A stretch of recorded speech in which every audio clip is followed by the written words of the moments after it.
So I'll introduce myself. My name is Taylor Danielson. I'm our community coordinator at Technology for Living, and I'm very grateful to be here today as your MC.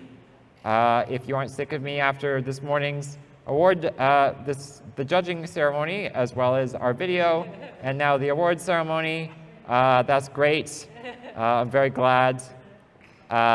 This is our 9th year of holding the Simon Cox competition.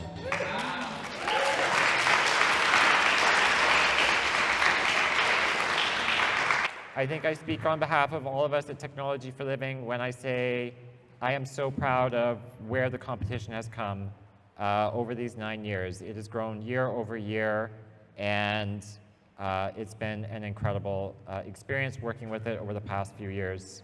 And now, with our biggest year ever, I think we're doing something truly amazing that Simon Cox would be truly proud of. I'd like to invite Ruth Marzetti, our Executive Director at Technology for Living, to the stage.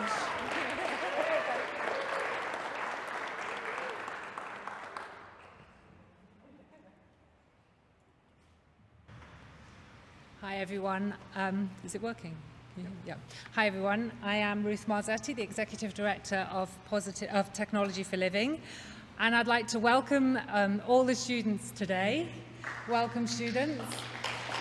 I'd like to also welcome our supporters who have made this possible today, and welcome everyone for coming to our competition and making what it is today such a success. We're honored to have this, the 9th annual Simon Cox Student Design Competition. The competition aims to bring creative projects to life, and I think we've seen that with the students demonstrating and presenting their work today. They've certainly done a great job. This year, we had a record number of 7 post-secondary institutions competing in this very tough competition. We had UBC, UBCO, SFU, BCIT, TRU, KPU, and UVic competing, and there were a record number of 24 students who applied, 24 teams who applied for the competition. So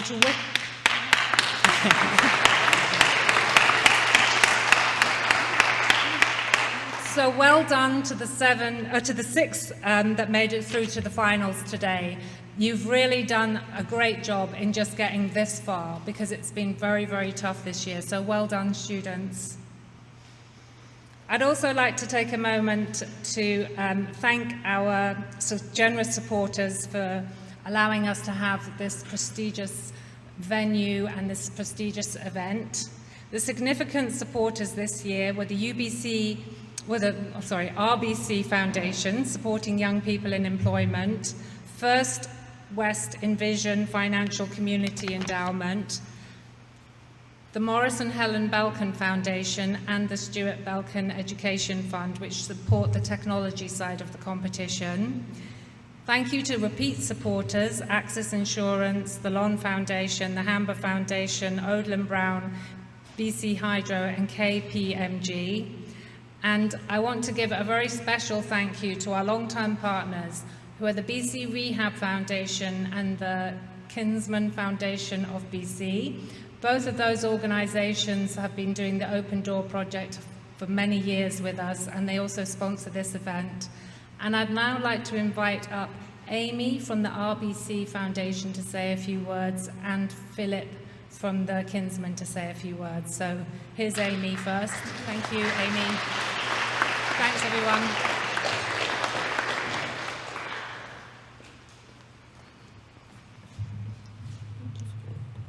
Thank you, Ruth. Thank you, everyone. This is exciting. It's really, I truly feel honored to be here. You know, it is a great afternoon, have witnessed so many great things. So to our official start, good afternoon, everyone. Hope you all enjoying the day so far. I am, definitely.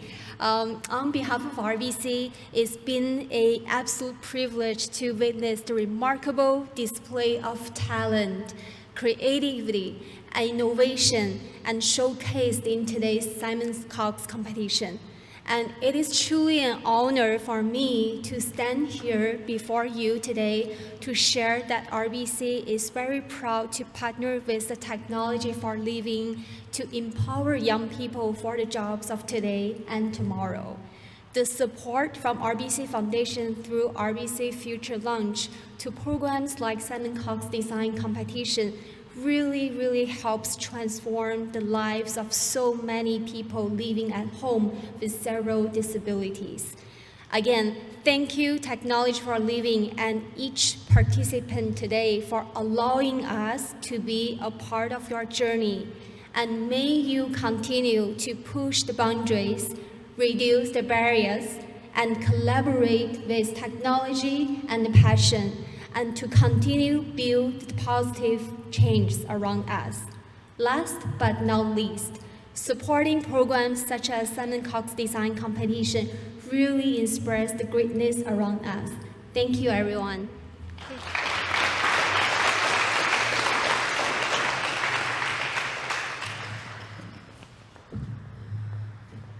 Thanks, Wayne. Good afternoon. I'm Philip Jewell. I'm the volunteer executive director for the Kinsman Foundation of BC. Our history with Technology for Living goes right back to the beginning over 50 years ago when we invested in technology in independent living, which is now TFL.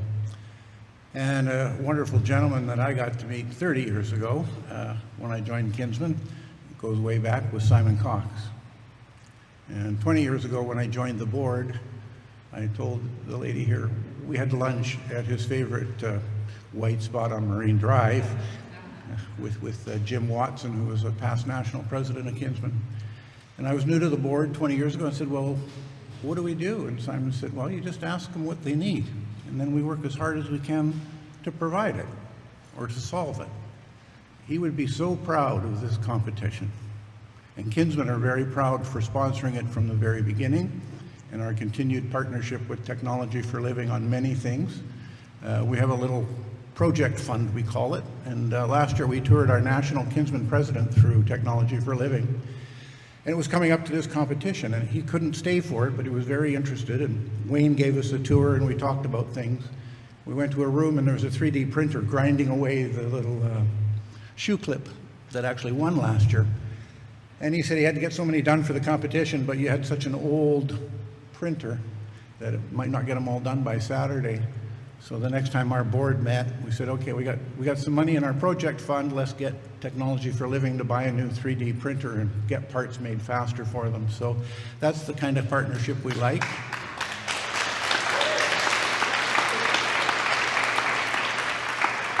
And in that partnership, Simon Cox was on our board of directors for about a decade, and we're now very pleased that Ruth is on our board as well. So we have a good partnership back and forth. We know what each other's doing, and we help each other. And it's just a privilege to be here, having known Simon. And we're just very proud that we're a sponsor. Thank you.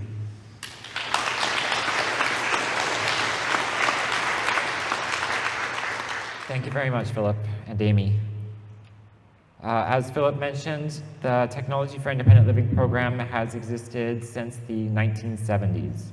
And back in those days, not many of us in this room were around then, except for Ian. But the technology then was very simple, very crude by today's standards, but it was what we needed to live more independently and to reach out into the world and be part of the community. We have now continued to innovate our TIL, our Technology for Independent Living program, year over year, introducing new initiatives, new devices, new technologies, such as our automatic door opener program, which I'm sure many in this room have benefited from, including myself, as well as new initiatives like our youth assistive technology program, which is now, we're now serving youths ages 9 and up, which is making an incredible difference for youth across the province.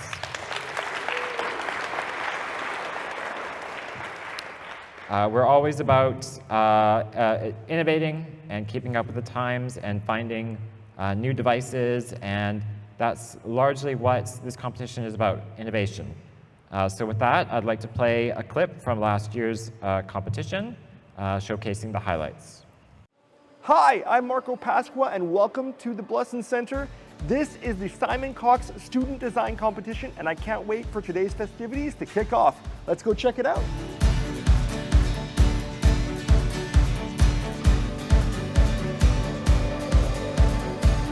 It's my great pleasure today to think about Simon Cox. So on this absolutely beautiful spring day, I feel like Simon is here with us and he's saying, good for you. The world would be a better place if we all had a little spark of Simon in us.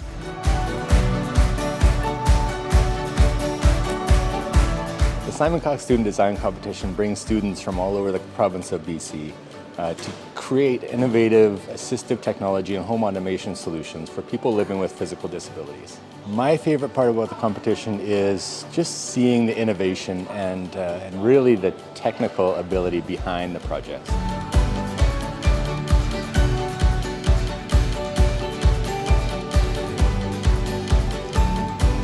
Technology has always been an avenue to open up worlds of possibilities for things that are extensions beyond our own abilities.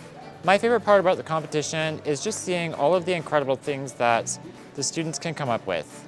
The next generation is going to be built on their amazing ideas and we couldn't do it without them. Innovation Award presented to Tremor Stabilizer. And I'm absolutely thrilled to present it to the Proximeter. Without further ado, let's celebrate the winners of the Heather Morrison Peers' Choice Award, the Proximeter. The winner of the Simon Cox Principal Award is Shoelace Hook.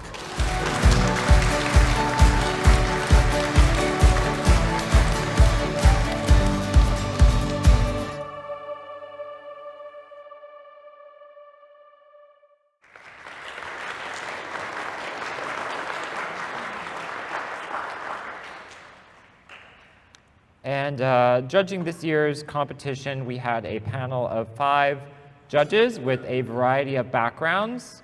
And this year's competition was tight. It was a very difficult judging process with so many amazing entries.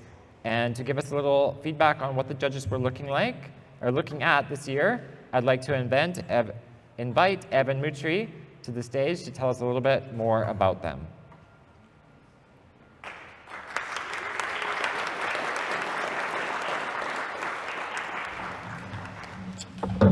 All right, hello everybody. Thanks for showing up today.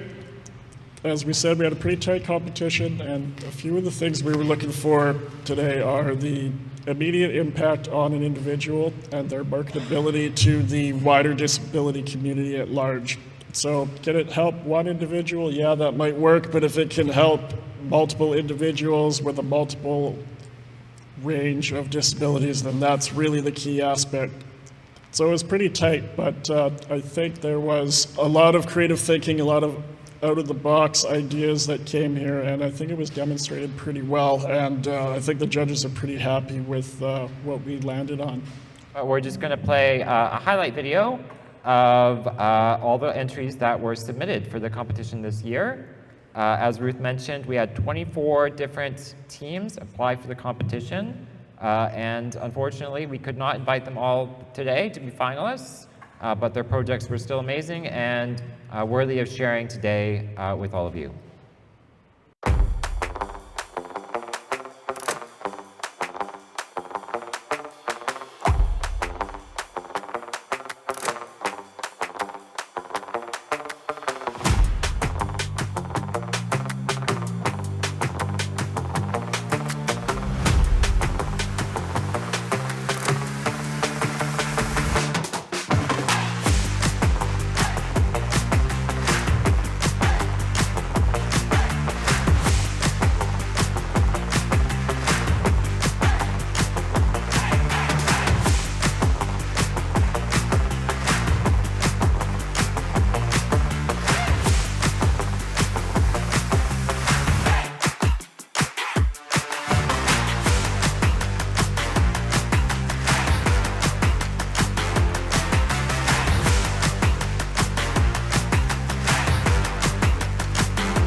Peer collaboration has always been a core component of the Simon Cox Student Design Competition.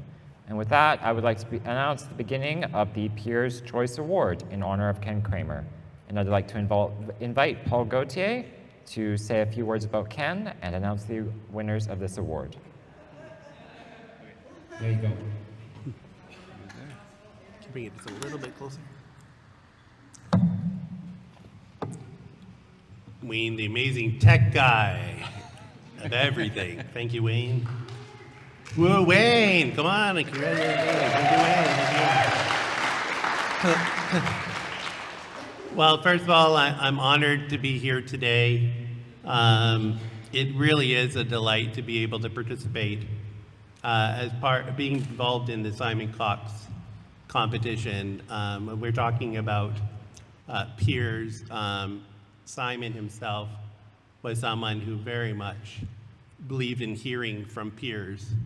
And this Peer Choice Award, being honored on behalf of Ken Kramer, means a lot to me, a cherished friend, and an unwavering advocate.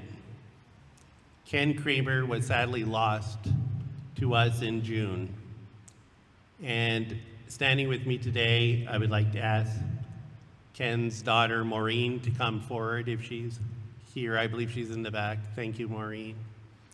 And Grace, is Grace here as well, who is also Ken's niece? If she's available to come forward, that would be wonderful.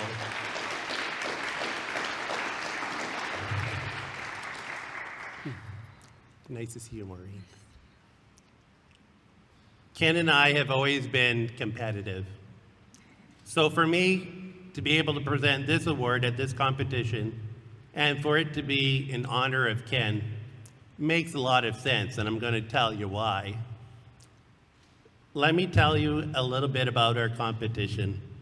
I had a van with a lift on the side. It was a Dodge Caravan. Well, Ken, in his typical style and fashion, would always up on me. And of course, he got a Toyota Sienna. We always wanted to compete about many things, and technology was definitely one of them. We both received electric door openers thanks to the Technology for Living.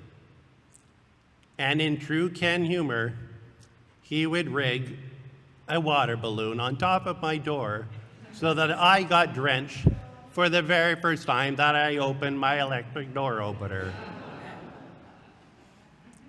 Thanks to TFL again, we both were able to get environmental controls, allowing Ken and I to be able to turn on and off lights, operate TVs, and many things in our apartment. Interestingly enough, one night, there's my lights going on and off in the middle of the night. Oh yes, my TV would all of a sudden go on and off in the middle of the night. Yes, my good old friend, Ken, playing shenanigans with my electronics. Ken and I met each other when we were in our 20s, and it really was about peer support to one another. We're buddies, we're friends. Ken was dedicated to his family. Ken loved his daughter, Maureen. Maureen, I'm so happy that you're here with us today to acknowledge the fact that Ken had made such a significant difference in the lives of people with disabilities, both advocating for change, but he also loved technology and dedicated his time to Technology for Living as a board member, and always wanted to see change within technology. With Ken in our hearts, and with Maureen and Grace here beside me, it's a great honor to present this year's Ken Kramer's Peer Choice Award. This competition is like Ken, with a mission, paired students, teams with individuals with disabilities within the community. The true peer communication, purely being able to communicate what people with disabilities really need, not by some professional, but the individuals themselves. I want to commend all of the team for their amazing designs and for embracing the spirit of competition. Your hard work and innovation are truly needed, and I hope you recognize that your efforts have potential to make a tremendous impact on so many lives. Now, before I introduce the winners, I'd like to ask Maureen if she would like to say a couple of words. Maureen?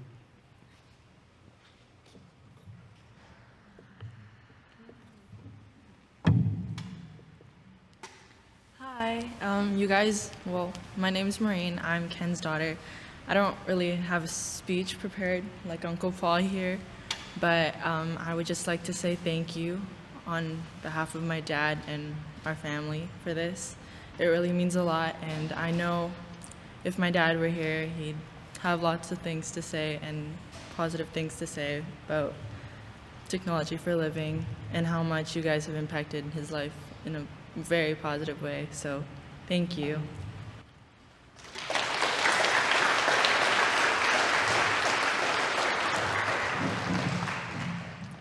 Thank you, Maureen. And without further ado, we'd like to have the envelope, please. Dun dun! Okay.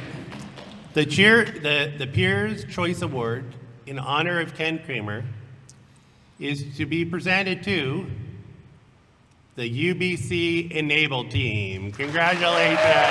Come on down.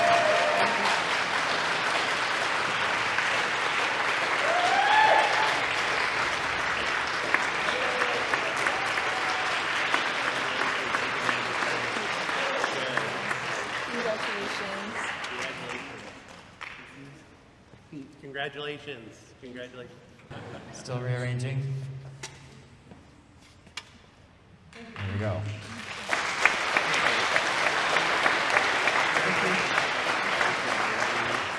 All right, congratulations to UBC Enable. Next, we are going to be presenting the Innovation Award in honor of Dr. Jeremy Rhodes.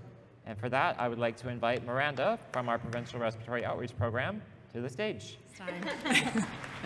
Hi, everybody. My name is Miranda, and I have up on stage with me Kristen, who is our team lead for the PROP program, Lily, who's our RT educator, and we have Elise and Ali here. We also had Alex, but he had to take off a little bit early. And these are 2 or 3 of our amazing community respiratory therapists. Thank you. Okay, a little bit of history about Dr. Rhodes. So when PROP was first being created as a community-based program, the program was in search of a respirologist who was really in alignment with the mission and vision of the program. At the time, there were many medical professionals that felt that what PROP was trying to accomplish and the members of PROP was not possible, was unsafe, and was even irresponsible. It takes a very special person to stand up and advocate for others in the face of such strong opposition. It takes someone who has a vision of possibility and someone who can think outside of the box of convention. Dr. Rhodes was the first and for some time the only respirologist who supported lodging the PROP program in the community versus in the hospital.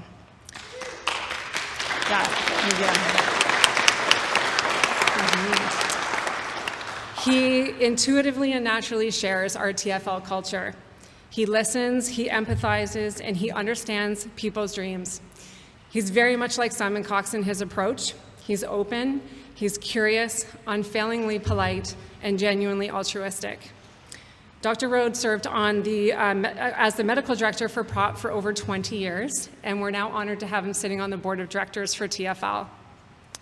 The winner of the Dr. Jeremy Rhodes Innovation Award should feel deeply honored to be associated with this compassionate and innovative leader of change. And we know that Simon Cox would be delighted to see Dr. Rhodes being recognized for his contribution to TFL. Dr. Rhodes, did you want to say a couple words?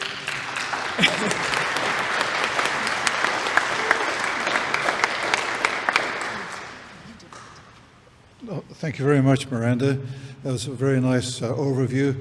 I'm glad she didn't mention my age, which but that was very complimentary. And you know, it's not hard to do your best if you're working with people who have the best in their hearts.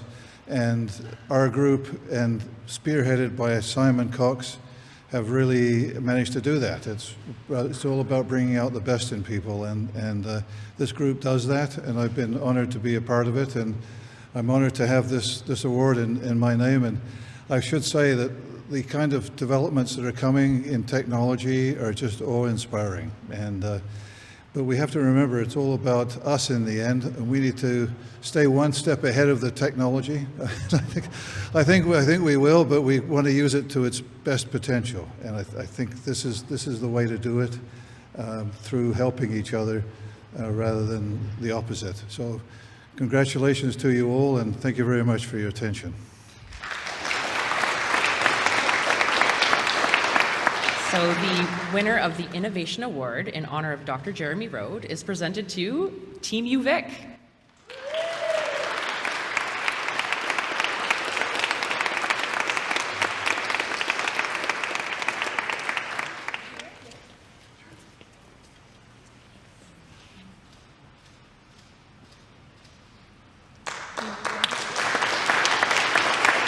Congratulations, Team University of Victoria.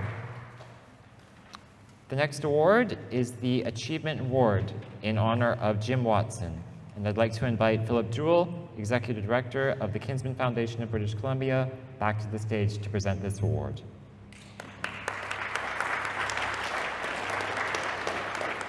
Thank you again. Todd, were you going to come down? That's Jim's son. He's playing shy. I had the fortune of meeting Jim probably about 35 years ago when I joined the Coquitlam Kinsman, and he was in the Port Coquitlam Kinsman. He was already pretty notorious for a young kinsman like me joining because he had already been national president. He had already done the Terry Fox run, coast to coast, and he had also already done, what was that called? Man in Motion tour, which he had started in St. John's and had come across the country. And his key was, as the past national president, and Todd can attest, his dad was unbelievable for names. You say, oh, something's going on in Peterborough. Oh, I got a number. I can get you in touch with that guy. And coast to coast he did, and it was amazing. Jim was always encouraging kinsmen to care about their foundation, and then always showing up at meetings, engaging newer, younger suckers like me to get them to say, okay, you could do this and you could do that, and maybe you should get on the board. And so he went to kinsman meetings, I think, to recruit for the foundation. And him and Simon had an incredible friendship and passion for technology for living. They enjoyed, I think, many a pint together in Richmond or Ladner. And Simon certainly came to several Kinsman fall leaderships or conventions with Jim, and they could party and dance. And I think Simon enjoyed being an honorary Kinsman, particularly with Jim. And unfortunately, we lost Jim about 1.5 years ago.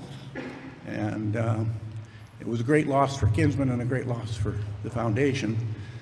But it was also a loss because he had that vision that the foundation could, no matter what, continue to help people with disabilities. So that was his inspiration to me, get on board 20 years ago. And certainly once he got you hooked. So he knew you would continue on. Once you understood the complexities of people with disabilities and how they needed their freedom and what could be done for them with technology, you were in, without question. He was like a Simon Cox, just very caring person, always worried about other people. So it's really a privilege that they've named this honor for Jim today. The Achievement Award, that would be him. He was an achiever. I asked him one time what he did with all his Kinsman plaques, because that was when they moved out to Mission, right, from Richmond. And the man had a ton of plaques. You can imagine, national president, our association with cystic fibrosis, etc. So he said, well, not enough room on the walls in Mission, so I laid them all out on a mat, took a picture, and threw them out. Pretty practical guy. So, Todd, would you like to say something about your father? Not really, pretty much covered it. Okay. Yeah, it was a sad day for us in Kinsman when we lost Jim. And with me is Stacy Berry. She's from Lake Cowichan. She's a newer Kinet. She was on our board for the past 2 years. Kinsman have a position, District 5 it's called, which is BC Yukon. And the foundation is the BC Yukon District 5 project. So Kinsman clubs are challenged every year to try and raise money for us that we can then give to Technology for Living, cerebral palsy bursaries, etc. And Stacy has been for 2 years the district service director. So she's our conduit to the Kinsman and Kinets and the Kinsman clubs around the province to spur them on to give us more money to do more good things. Motivate. Yep. So she's been nice on the board as well.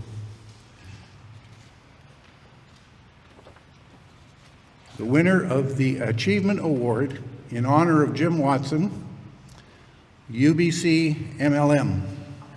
M2M. Oh, M2M.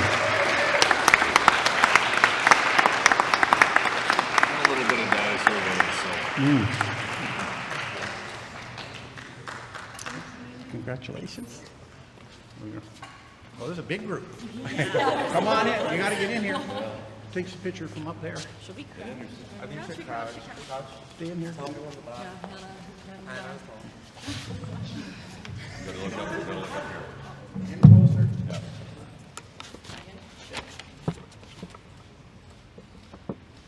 One more. That one's for the kids.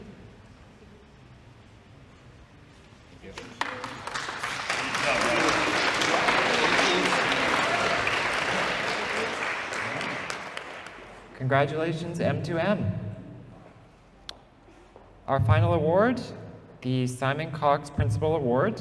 I would like to invite Roger Jones to the stage to present this prestigious award.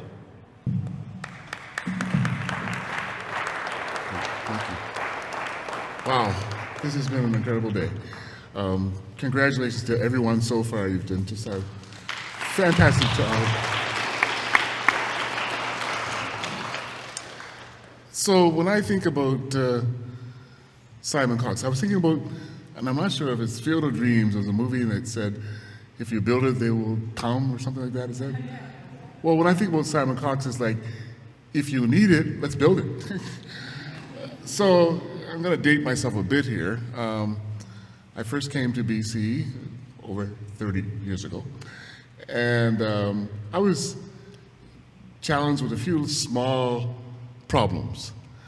One of them was I couldn't pee, okay?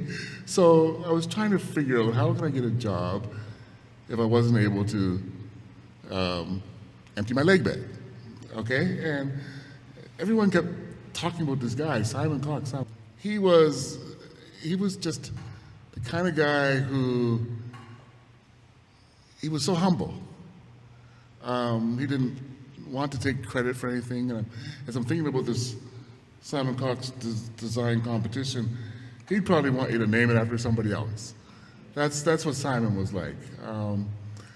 We create this device and we have commercial applications. He doesn't want anything to do that. He says, no, you take it, you do what you will. Over the years, we had a relationship, and every time I would come up with some harebrained idea or something, I would run it by Simon, and he always had this very logical engineering approach to everything, and he was just amazing. I thought I was special.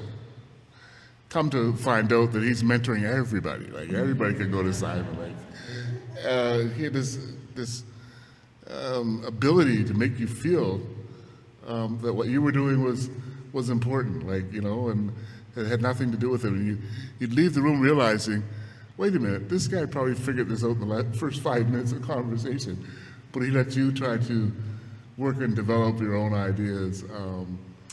So yeah, he was like a. I was thinking of words. He was a mentor. He was compassionate. He was humble. It almost seems too big to be real. but that was Simon Cox, for those of you who knew him. For those of you who never had the opportunity, I would recommend that you go onto the Technology for Living site. They've got some information about him, but he was an amazing guy. And I think that Simon would be so happy to see where this competition has grown to. I think it was just built into him to try to inspire others and to help others to create innovative technologies. And that innovation, when I was going around the booths today and talking to all these young students, I was just thinking about what would Simon think. He would have been so happy and so proud of all of you, and he would have encouraged you to continue to do what you're doing. The one thing that was really that struck me was the opportunity for the peers to be able to work hand in hand with people that are developing. This is not something that we get an opportunity to do very often. I was talking to someone here today, and I have to get a new wheelchair as a practical example. And used to be able to do, custom wheelchair. But now that's pretty well impossible to do. So, I'm gonna have to go buy something off the shelf and then figure out a way to adapt it and change it and build new parts or whatever I have to do. So for these peers to have an opportunity to work hand in hand with these young technologists, I think that Simon would he would love it. So, I have the opportunity to announce the winners of the Simon Cox Principal Award, and I'm getting a little old, UBC Enable.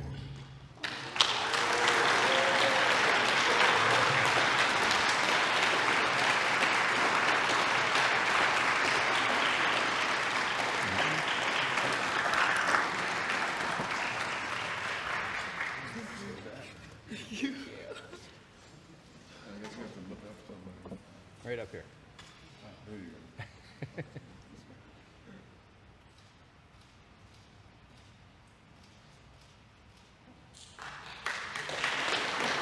Okay, congratulations, UBC Enable.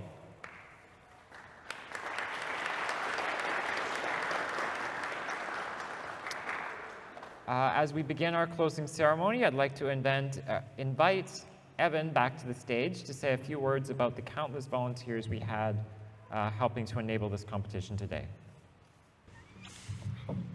Thank you. As you can see, this has been a great day for everybody involved, and we would just like to say thank you to some of the people that made this event happen today.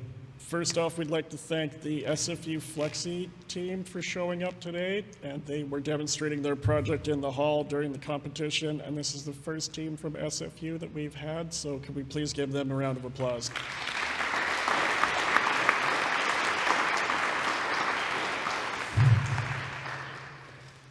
Most of all, we'd like to thank our volunteers because we've had dozens of people behind the scenes throwing in thousands of hours of volunteer work to make this happen. And as you can see, this is an event that's near and dear to all of our hearts when it comes to autonomy and fulfilling the mission of technology for living. And we have board members, supporters, donors, community members, committee members sitting on the board. There are so many people working behind the scenes, and we would just like to give them a huge round of applause, and then we're going to invite a few of them up here. So let's give them a hand.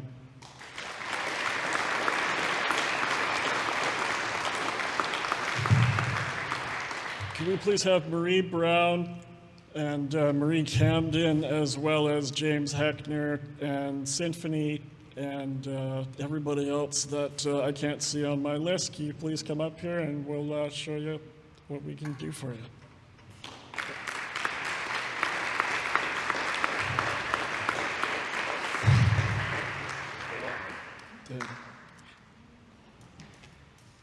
Here comes Symphony. We're inevitably going to forget a few people, but we'd just like to say thank you all. This has been a great day. As you can see, everybody here has been working for months and they've been putting in a lot of hours, and everybody's going to be leaving today with this, and we would really like to thank the students and all of their teachers and their faculties for making this event happen. So thank you. Can we please give everybody a huge round of applause? Thank you so much.